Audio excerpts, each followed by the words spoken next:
मम्मा मम्मा, मेरे सारे फ्रेंड्स गर्मी की छुट्टी मनाने के लिए कहीं ना कहीं बाहर गांव गए हैं।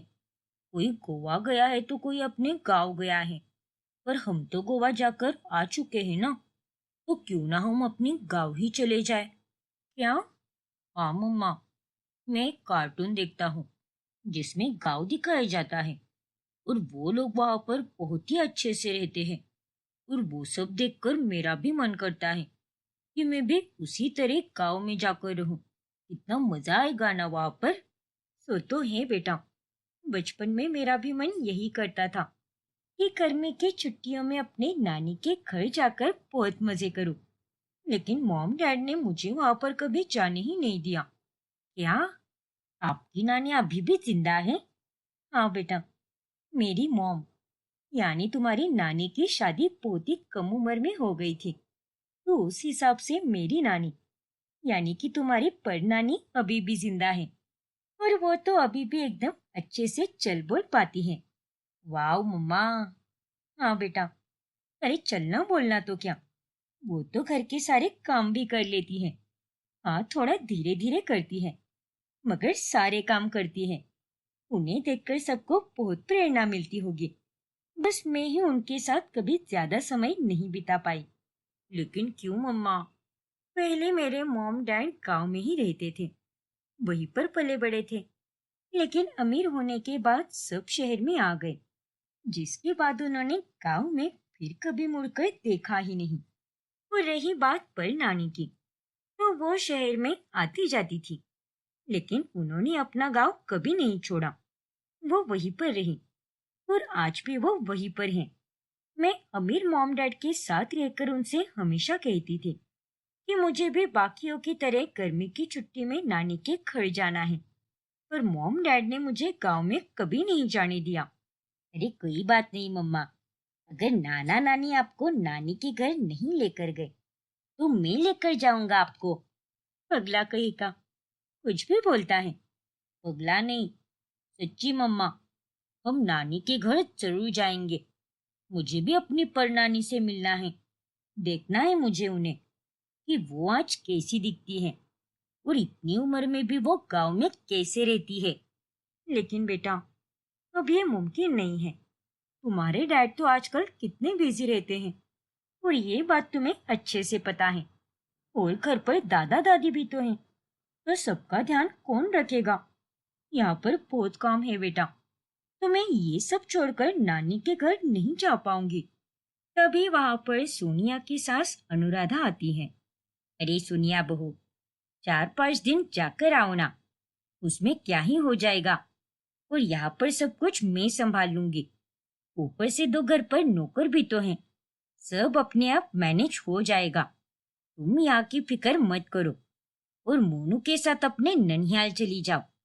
ड्राइवर को भी साथ लेकर जाओ, वो तुम दोनों को गांव छोड़ देगा। फिर 4-5 दिनों के बाद तुम तीनों वापस आ जाना। अरे नहीं माँ जी, रहने दीजिए ना। ऐसे कैसे रहने दीजिए मम्मा, ये सिर्फ आपकी ही विश नहीं है, बल्कि अब ये विश मेरी भी है कि मुझे अपने परनानी के घर जाना है और गांव की लाइफ जीकर देखनी है, ठीक वैसे ही जैसे मैं कार्टून्स और कहानियों में देखता हूँ। वाह बेटा, सच में यहाँ की चिंता मत करो, मैं सब संभाल लूंगी। ठीक है माँ जी, अब जब आप इतना कह रही हो और ये पगला भी इतनी जिद कर रहा है, तो मैं नानी के घर होकर आती हूँ। हाँ हाँ बिल्कुल। और इस तरह से मोनू और सोनिया दोनों सोनिया के नानी के घर के लिए निकल जाते हैं। नानी उन्हें देखकर बहुत खुश होती है और वो उनकी आरती उतारकर तिलक भी करती है। सही मायनों में कहा जाए तो तू आज यहाँ पर पहली बार आई है सोनिया बेटा। जब तू यहाँ पर पहले आई थी तब तू केवल 2 साल की ही थी और तभी तेरी माँ ने तुझे पूजा के लिए लाया था यहाँ पर।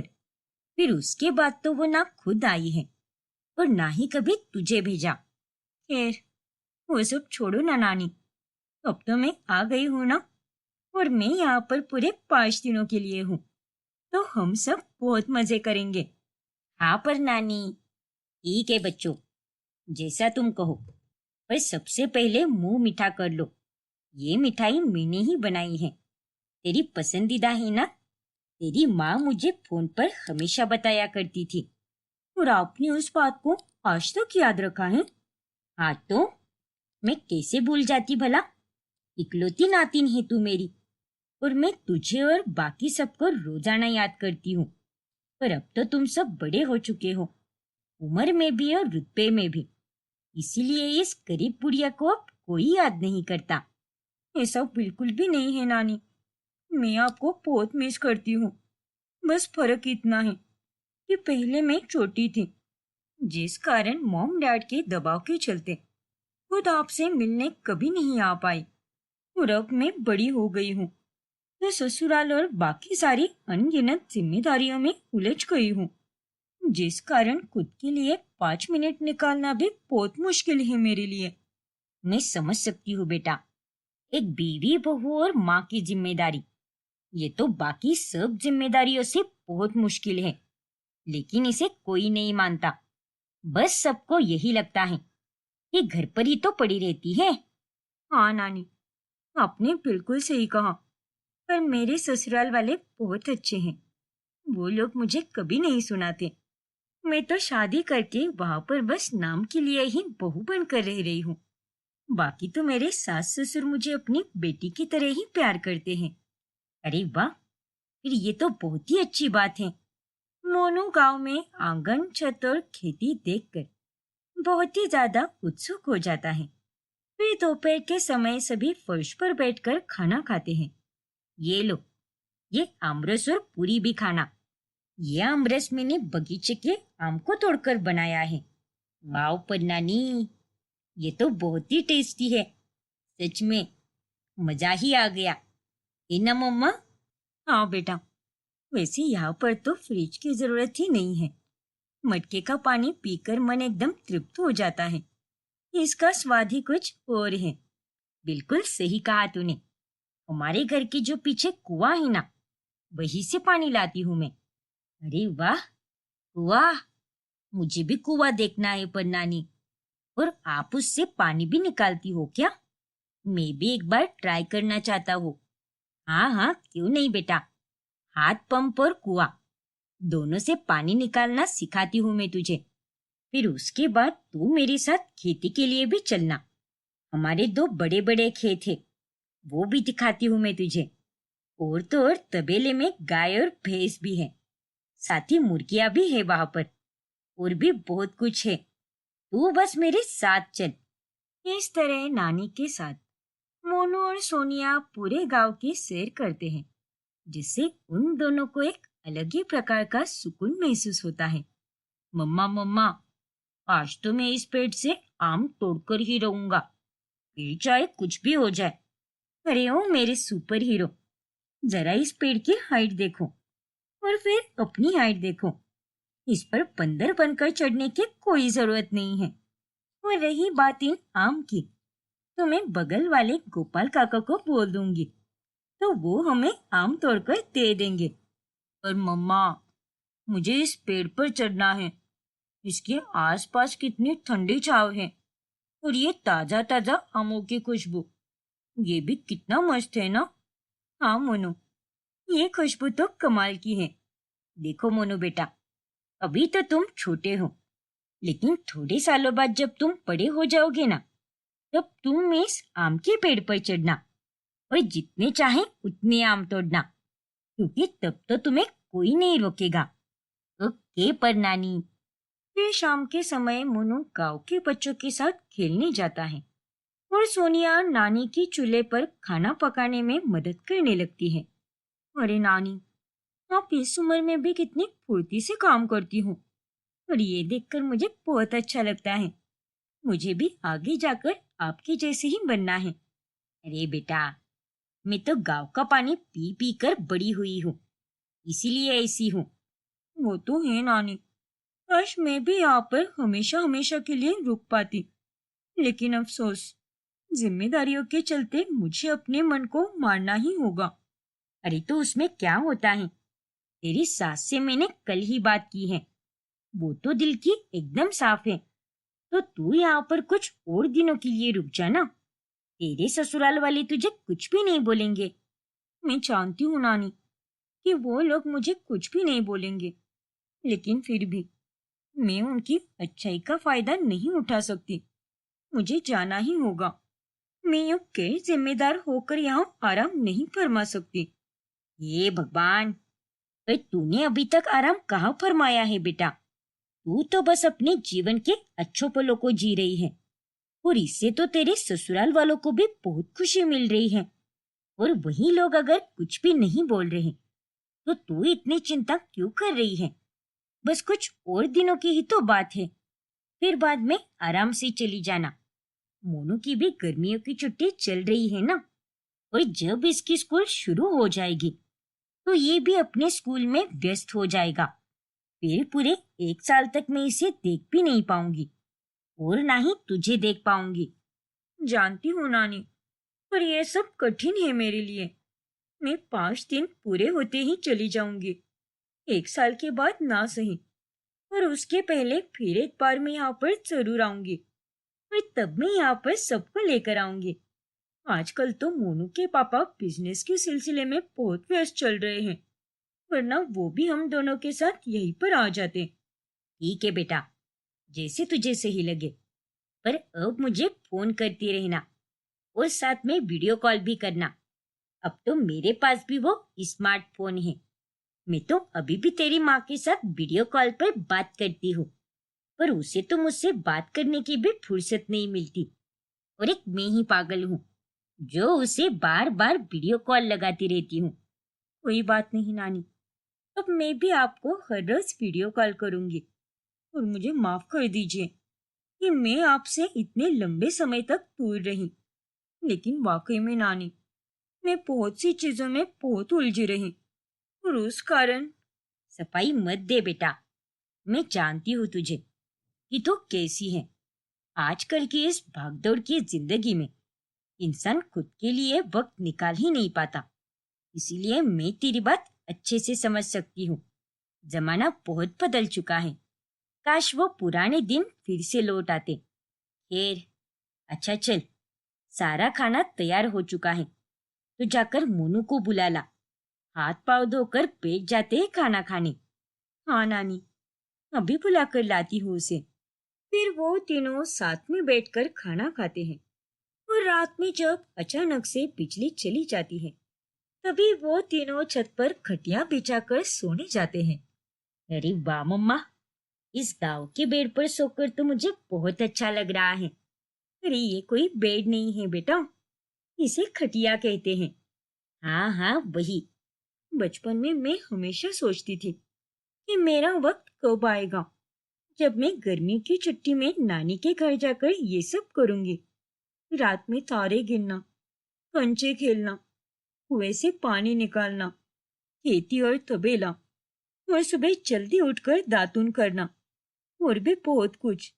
लेकिन वो दिन कभी आए ही नहीं। और आज इतने सालों के बाद जब मैं माँ बन गई हूँ, तभी मेरा यहाँ पर आने का दिन आया है। समय गुजरता जाता है, और वो दोनों फिर से शहर आ जाते हैं, और सोनिया को हर वक्त बस नानी के घर की याद आती रहती है, और वो अकेले में बहुत भावुक हो जाती है। मुझे फिर से गांव जाना है, और कुछ दिनों के लिए वहीं पर जाकर रहना है, पर अब मैं क्या करूं? तभी दरवाजे पर एक ऋषि मुनि आते हैं, जो वहां आकर खाना मांगते हैं, और सोनिया उन्हें ढेर सारा खाना भी देती है। बताइए ऋषि जी, और कुछ खाएंगे आप?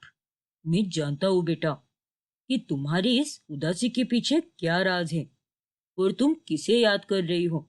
सब समझ आ रहा है मुझे, और मैं तुम्हारी ये पीड़ा दूर करने के लिए ही यहाँ पर आया हूँ। क्या? हाँ बेटा, तुम्हें अपनी नानी के घर वापस जाना है ना, लेकिन जिम्मेदारियों के चलते तुम यहाँ पर फंस चुकी हो। लेकिन अब तुम वहां पर जरूर जाओगी, वो भी पूरे 20 दिनों के लिए, और तुम अपने बचपन में फिर से जा पाओगी। और हमेशा से तुम्हें जिस बात का अफसोस रहा है, बचपन में गर्मी की छुट्टियों में नानी के घर ना जाने का अफसोस, अब ये पूरा होगा। लेकिन ये सब कैसे मुमकिन है?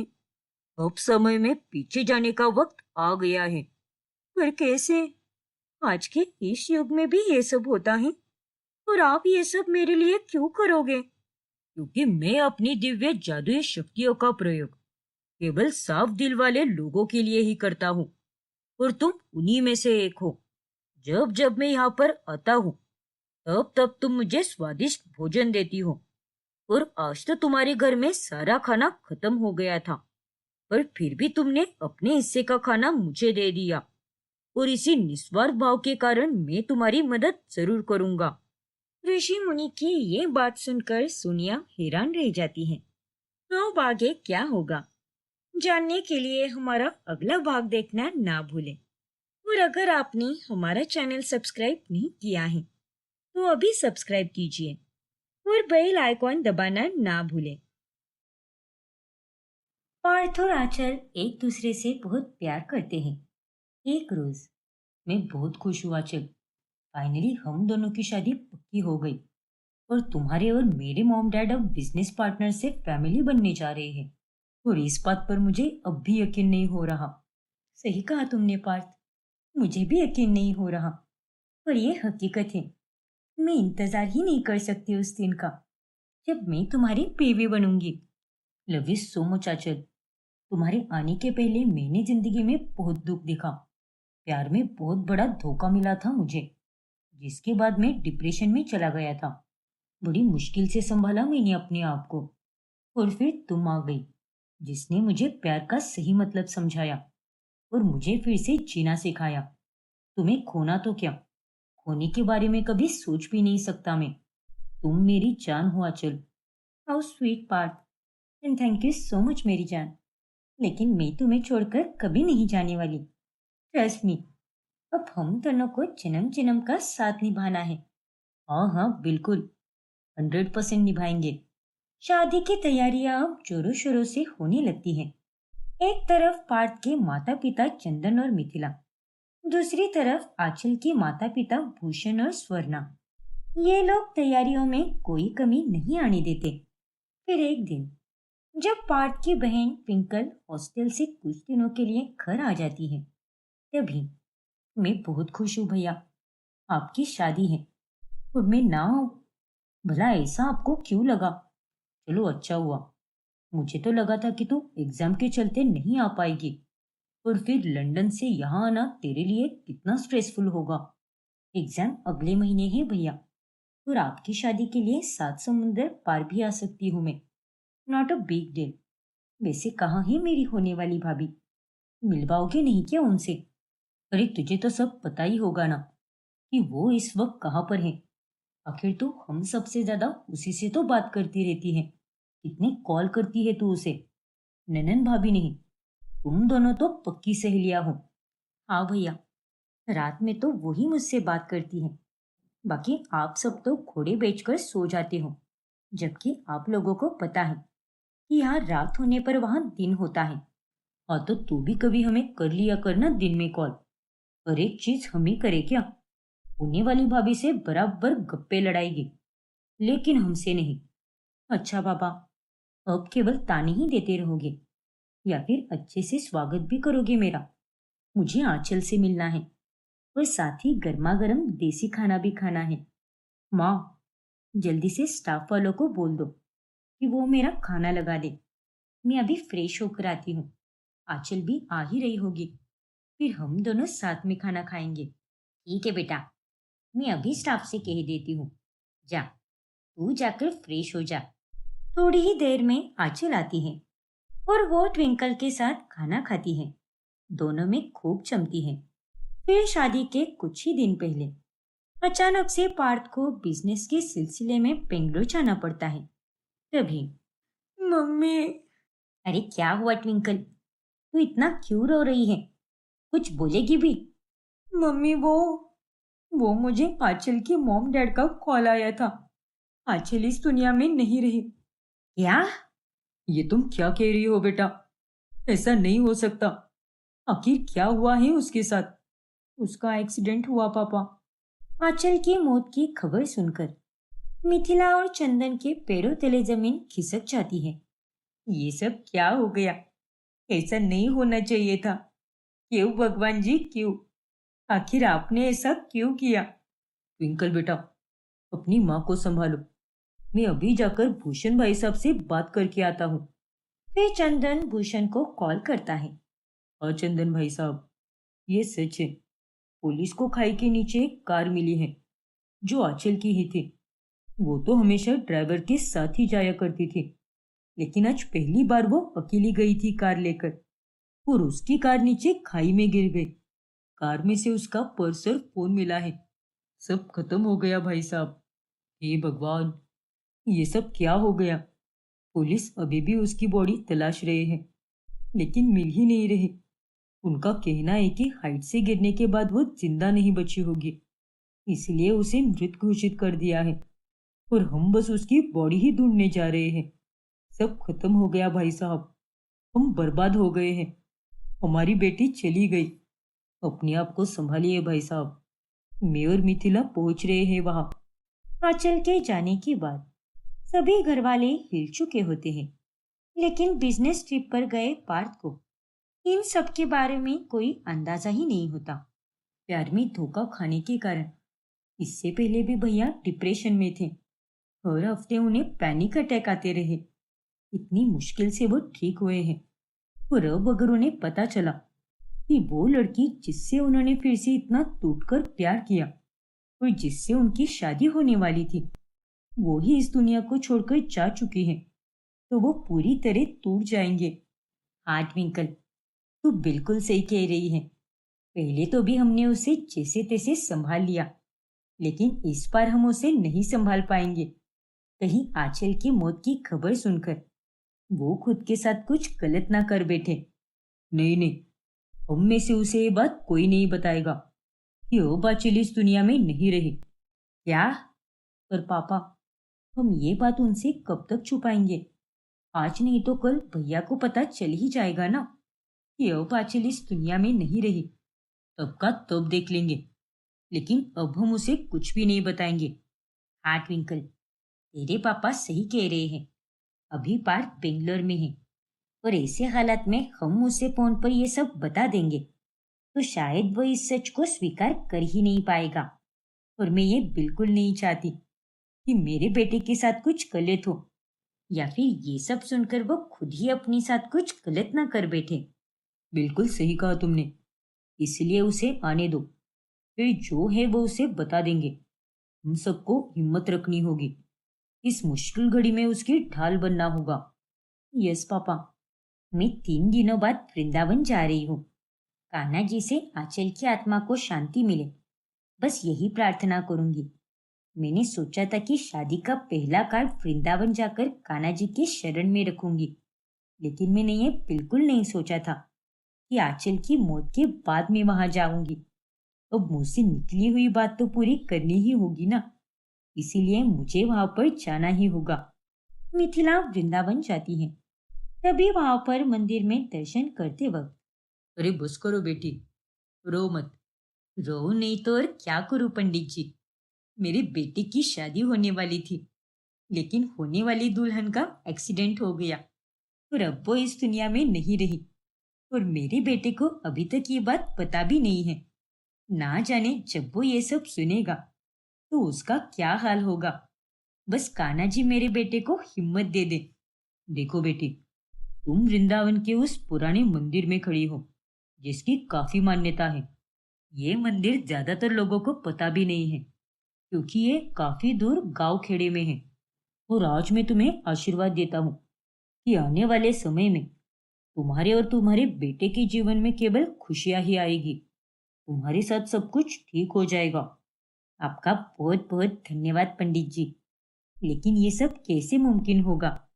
अब ये कैसे होगा, ये तो मैं नहीं बता सकता। ये सब तो कान्हा जी ही जानते हैं, पर मुझे उनका इशारा मिल चुका है, और वो जल्द ही सब कुछ ठीक करने वाले हैं। ये वृंदावन है, उन्हीं की नगरी है, और वो दुखों को दूर करके खुशियों की बारिश बरसाने वाले देवता है। उनकी लीला तो अपरंपार है। राधे राधे। पंडित जी की बातें सुनकर मिथिला बहुत भावुक हो जाती है, और वो उस मंदिर से होकर बाजार से जाने लगती है। तभी अचानक से उसके सामने एक लड़की आ जाती है जो हूबहू आंचल की तरह ही दिखती है। आंचल, तुम यहाँ पर कैसे? वो भी वृंदावन में? ऐसा कैसे हो सकता है? तुम्हें पता भी है सब कितने परेशान हो चुके हैं, सबके शरीर से जान जा चुकी है। और पार्थ, उसको तो पता भी नहीं है कि तुम्हारा एक्सीडेंट हुआ है, पर अब तुम मिल गई हो। चलो, मेरे साथ घर चलो। चलो बेटा। एक मिनट काकी, ये आप कहाँ लेकर जा रही हो हमें? हमारा नाम आंचल नहीं, रिधिमा है। रिधिमा चौबे। क्या? लेकिन तुम तो हूबहू आंचल की तरह दिखती हो, जो मेरी होने वाली बहू थी। क्या? देखिए काकी, आप जो कुछ भी कह रही हो, मुझे तो कुछ भी समझ नहीं आ रहा।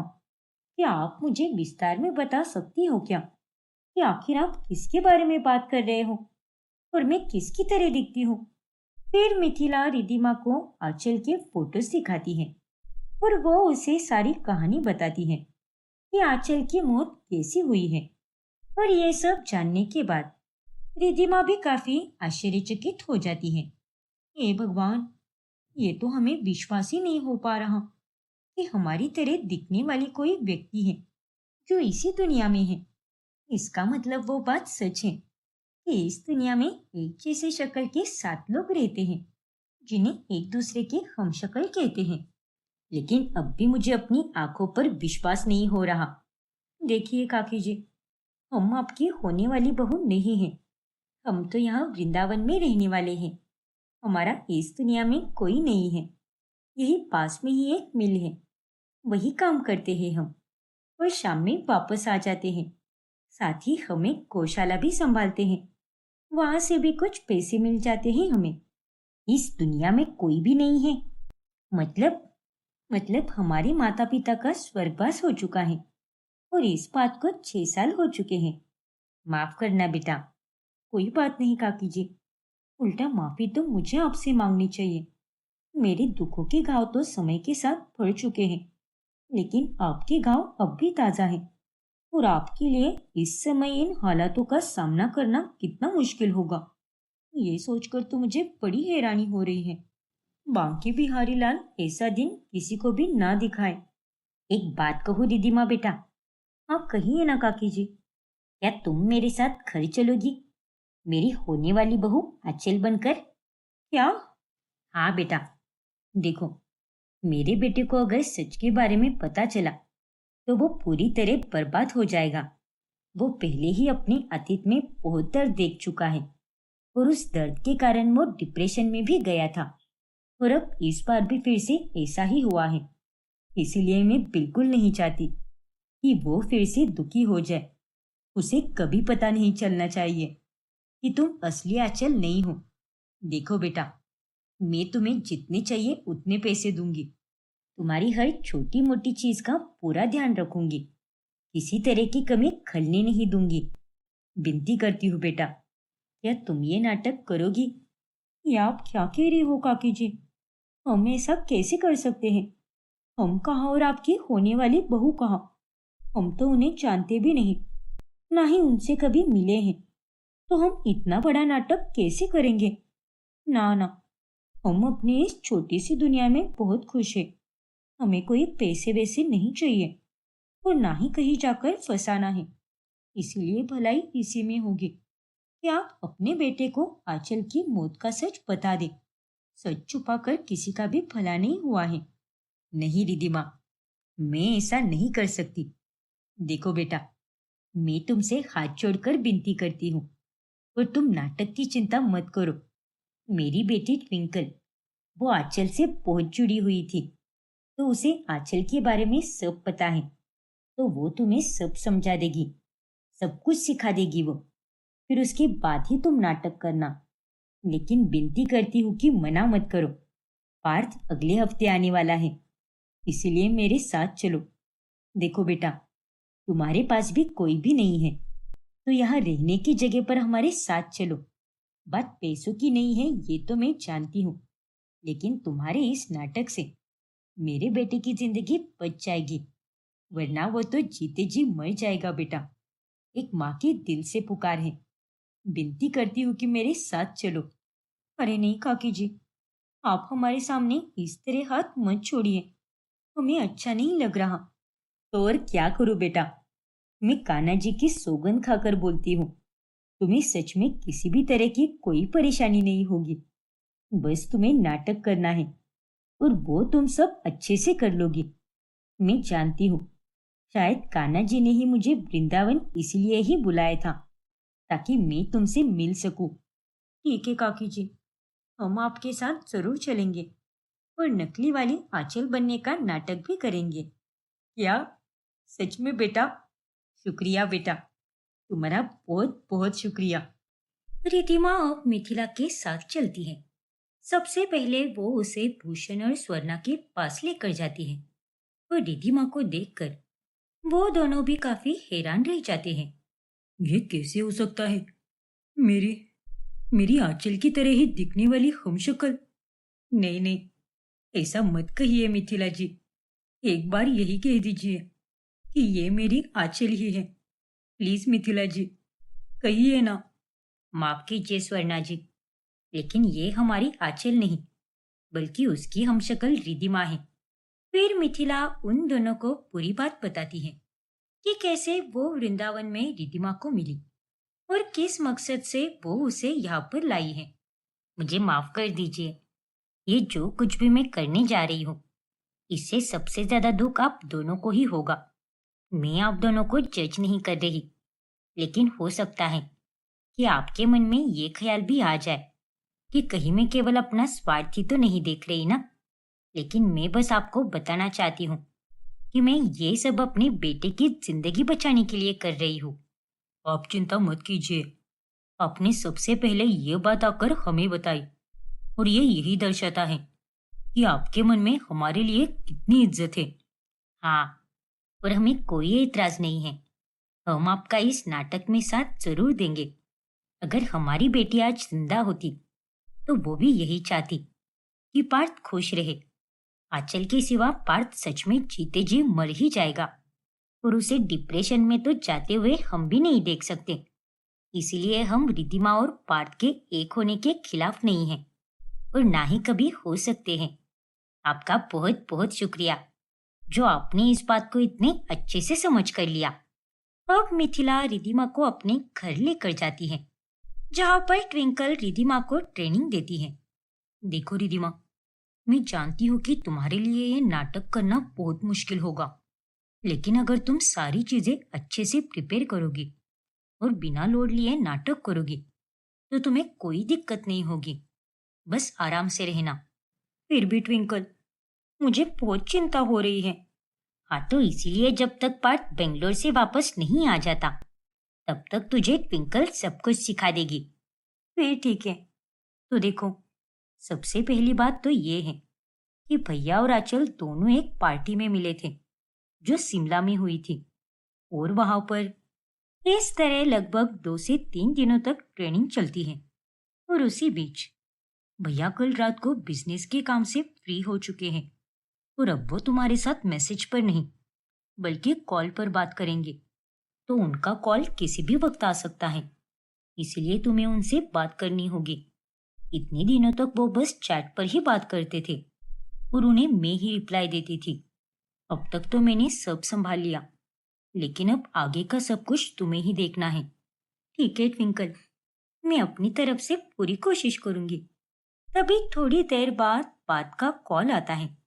हेलो आंचल, कैसी हो मेरी जान?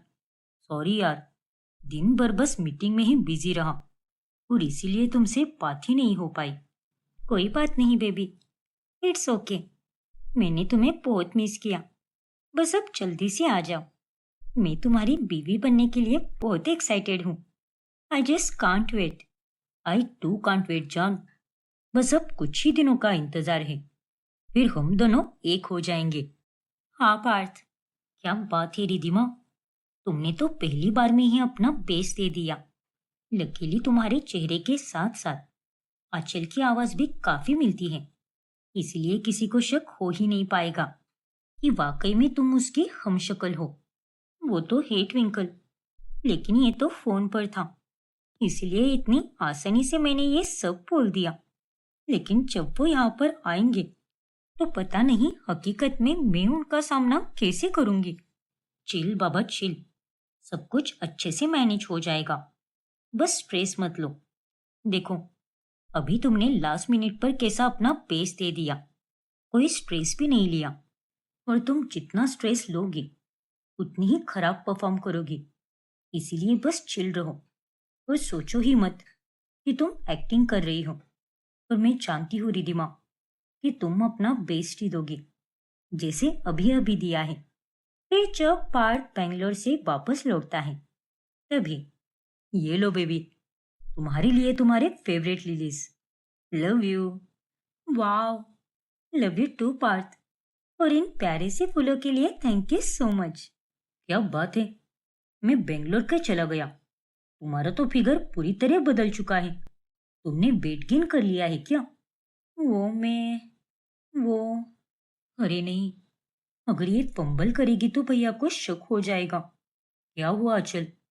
अरे कुछ नहीं बाबा, मैं तो बस यही बोल रही हूँ कि तुम्हारे जाने के बाद मैंने एक्साइटमेंट के चलते कुछ ज्यादा ही ठूस लिया। और पिछले एक हफ्ते से मैं जिम भी नहीं जा रही, इसलिए मेरा ये हाल हो रखा है। पर आप फिक्र मत करो भैया, मैं हूं ना। मैं आंचल को अपने साथ जिम लेकर जाऊंगी और एक हफ्ते में ही एकदम स्लिम कर दूंगी। शादी में एकदम हॉटनेस का पिटारा लगेगी ये। देखना आप। क्या तुम भी ट्विंकल? अच्छा बाबा ठीक है।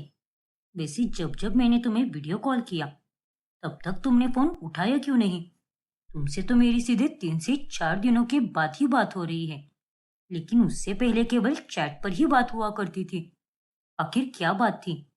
वो वो रात में मैं जल्दी सो जाती थी ना, इसीलिए। क्या?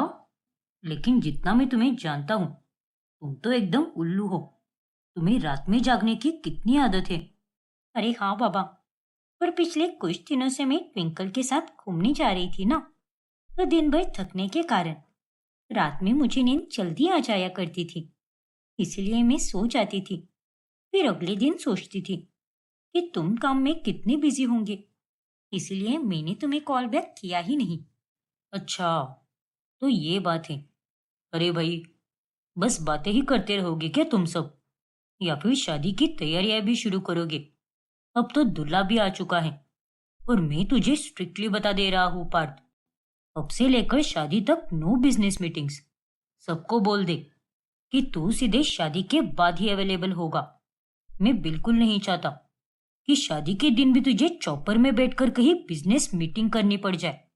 हाँ पापा, एंड डोंट वरी, अब से लेकर शादी का हर एक पल बस आंचल के नाम है। Very good. फिर कुछ ही दिनों के बाद रिधिमा और पार्थ की शादी हो जाती है। और शादी की रात, आज फिर तुम पे प्यार आया है, बेहद और बेशुमार आया है। बेबी, आज फाइनली हमारी सुहागरात है। और इस रात का मैंने बेसब्री से इंतजार किया है। और मुझसे भी ज्यादा तुमने किया है। अरे नहीं, ये पागल आदमी तो मेरे पास आ रहा है और मैं इसके साथ ये सब नहीं कर सकती। अब मैं क्या करूं? कैसे रोकूं इसे? लात मार दूं क्या? नहीं नहीं, बेचारी को चोट वोट लग जाएगी। और अब मैं करूं तो क्या करूं? Come on baby, let's do it. दूर हो जाओ पार्थ। क्या? ये तुम क्या बोल रही हो आंचल? और क्या हो गया है तुम्हें? जब से मैं बेंगलोर से वापस आया हूँ तुम मुझे अपने पास आने ही नहीं देती। पहले तो हर रोज गालों पे पप्पी दिया करती थी, पर अब तो वो भी नहीं दे रही। और अब भी सुहागरात के समय ये सब। आखिर बात क्या है? I am really sorry Parth. मैं तुम्हारे एक्साइटमेंट को समझ सकती हूँ और मैं भी इन सब के लिए बहुत एक्साइटेड थी। लेकिन रस्मों और रिवाजों के चलते तुम ये सब अभी नहीं कर सकते। मतलब? मतलब ये है कि माँ जी ने कहा है कि जब तक शादी को 20 दिन पूरे नहीं हो जाते तब तक हम रोमांस नहीं कर सकते। और अगर ये रस्म नहीं निभाई तो इसका बुरा असर हमारे शादीशुदा जीवन पर पड़ सकता है। ये भगवान, ये माँ और उसकी वहमी बातें। ऐसा कुछ भी नहीं होता यार। आई नो पार्थ, लेकिन अब हम क्या कर सकते हैं? जब हमने शादी में होने वाली हर एक छोटी सी छोटी रस्म को निभाया है, तो ये आखिरी रस्म भी तो हमें निभानी ही चाहिए ना। और वैसे भी हमारे पास तो पूरी जिंदगी पड़ी है ये सब करने के लिए। हाँ यार, तुम सही बोल रही हो। चलो कोई बात नहीं, मैं अपने अरमानों को जिंदा रखूंगा और जल्द ही हमारी सुहागरात भी होगी। हाँ पार्थ, हे भगवान, आज तो मैं पाल पाल बच गई, वरना आज तो शामत ही आने वाली थी। आज तो मैंने इसे टाल दिया, लेकिन 20 दिनों के बाद मैं क्या करूंगी? तब इसे अपने पास आने से कैसे रोकूंगी मैं? खैर, तब का तब देखा जाएगा। लेकिन अभी के लिए ये मुझसे दूर है, और यही अच्छी बात है मेरे लिए। और अब तो मैं सुकून से सो पाऊंगी। फिर अगले दिन ये सारा खाना मैंने बनाया है। चखो और बताओ, कैसा बना है ये खाना? चखो और बताओ, क्या बात है, तुम्हारी हिंदी इतनी शुद्ध कैसे हो गई? जब से मैं वापस आया हूँ, तब से देख रहा हूँ तुम्हारी भाषा और बोलने चलने का तरीका, सब कुछ एकदम बदला बदला सा लग रहा है। हाँ, तो ये अच्छी बात नहीं है क्या? अरे नहीं नहीं, मैंने ऐसा कब कहा कि ये अच्छी बात नहीं है, बल्कि बहुत ही ज्यादा अच्छी बात है। पर एक सेकेंड, तुम्हें तो खाना बनाना आता ही नहीं, फिर ये इतने सारे स्वादिष्ट पकवान तुमने कैसे बना लिए? आखिर ये जादुई चमत्कार कैसे हुआ? जब तुम बेंगलोर गए थे, तभी मैंने खाना बनाना सीख लिया था। क्या? हाँ पार्थ, इतने कम समय में भी तुमने इतना सब सीख लिया। दैट्स क्रेजी यार। मैं तो हूँ ही प्रो, हर चीज आसानी से सीख लेती हूँ। तुम्हारी तरह थोड़ी ना हूँ। अच्छा, अब चलो, ज्यादा चने के झाड़ पर मत चढ़ो।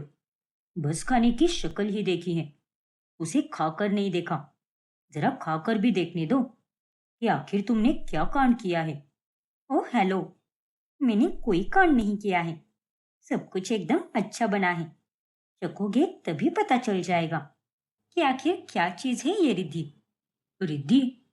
आई मीन क्या चीज है आंचल, यही कहना चाहती थी मैं। फिर तुमने अभी रिद्धि नाम क्यों लिया, और लेते लेते रुक सी गई तुम? दरअसल आजकल मैं एक नई सीरीज देख रही हूँ ना, और उसकी लीड कैरेक्टर का नाम रिद्धि है, तो उसी का नाम मेरी जुबान पर बार बार आ जाता है। आज सुबह ही मैं अपनी फ्रेंड से बात कर रही थी, और तभी मैंने उसे भी गलती से रिद्धि कह दिया। क्या तुम भी आंचल सच में पागल हो? होंगी भी क्यों नहीं, आखिर तुम्हारी बीवी जो हो वो तो है। वाह वाह वाह, क्या कमाल का खाना बनाया है तुमने। दिस इज माइंड ब्लोइंग यार। मुझे तो विश्वास ही नहीं हो रहा आंचल कि ये खाना तुमने ही बनाया है। मैंने ही बनाया है बाबा, अब तो विश्वास कर लो, और मुझे कम समझने की कोशिश बिल्कुल मत करना। और अब तो मैं खाना बनाना भी सीख गई हूँ। ग्रेट यार, और अब मुझे किसी भी स्टाफ को परेशान करने की जरूरत ही नहीं है, क्योंकि उनसे भी बढ़िया खाना तो तुम ही बना लेती हो। और अब जब भी मुझे कुछ खाने की क्रेविंग होगी, तब सबसे पहले मैं तुम्हें ही बताऊंगा। डन पतिदेव, मैं आपकी सेवा में हमेशा हाजिर रहूंगी। ये सब कहाँ से सीखती हो यार तुम? पर जो भी हो, तुम्हारा ये बदला बदला सा अवतार मजेदार है। उन दोनों की ये सारी बातें चंदन और मिथिला दूर से ही देख लेते हैं। चलो अच्छा है चंदन जी, कि सब कुछ ठीक ही चल रहा है, और ये देखकर मुझे बहुत खुशी हो रही है। हाँ मिथिला, मुझे तो इसी बात का डर था कि कहीं ये रिद्धिमा कोई रायता ना फैला दे, लेकिन धीरे धीरे ये सारा नाटक अच्छे से कर रही है। भगवान करे कि ये बस ऐसे ही नाटक करती रहे और कोई गड़बड़ ना कर दे। पर मुझे तो बस एक ही बात की चिंता सताई जा रही है। इस बात की चिंता? बस यही कि ये नाटक करते करते कहीं ये लड़की हमारे प्यार से सच में प्यार ना कर बैठे। नहीं मिथिला, मुझे ऐसा बिल्कुल भी नहीं लगता कि ये लड़की उस टाइप की है। ऐसा कुछ भी नहीं होगा, मुझे पूरा भरोसा है। आशा करती हूँ कि जैसा आप कह रहे हो वैसा ही हो। कभी सोचा भी नहीं था कि कभी ये दिन भी देखना पड़ेगा। पर खैर, कोई बात नहीं, जो नीति दे दे हमें उसे खुशी खुशी स्वीकार कर लेना चाहिए, और ज्यादा सवाल जवाब नहीं करना चाहिए। जो होता है अच्छे के लिए ही होता है। फिर ऐसे ही एक रोज, तुम्हें याद है ना आंचल कि अगले हफ्ते मेरा बर्थडे आने वाला है? क्या? अरे ये क्या, तुमने ऐसा रिएक्शन क्यों दिया भला? जैसे कि तुम्हें ये बात पता ही ना हो। तुम्हें तारीख तो पता ही है ना? बताओ, कब है मेरा बर्थडे? वो, दरअसल पार्थ, अरे नहीं, ट्विंकल ने मुझे ट्रेनिंग के दौरान सब बता दिया था। पता नहीं फिर भी मैं कैसे भूल गई। पर अब मैं इसे क्या जवाब दूं? कोई तुक्का भी नहीं लगा सकती। अगर गलत तारीख निकल गई तो इसे फालतू में मुझ पर शक हो जाएगा। हे भगवान, इस बार तो मैं पूरी तरह फंस गई हूँ। अब आगे क्या होगा जानने के लिए हमारा अगला भाग देखना ना भूलें। और अगर आपने हमारा चैनल सब्सक्राइब नहीं किया है तो अभी सब्सक्राइब कीजिए और बेल आइकॉन दबाना ना भूलें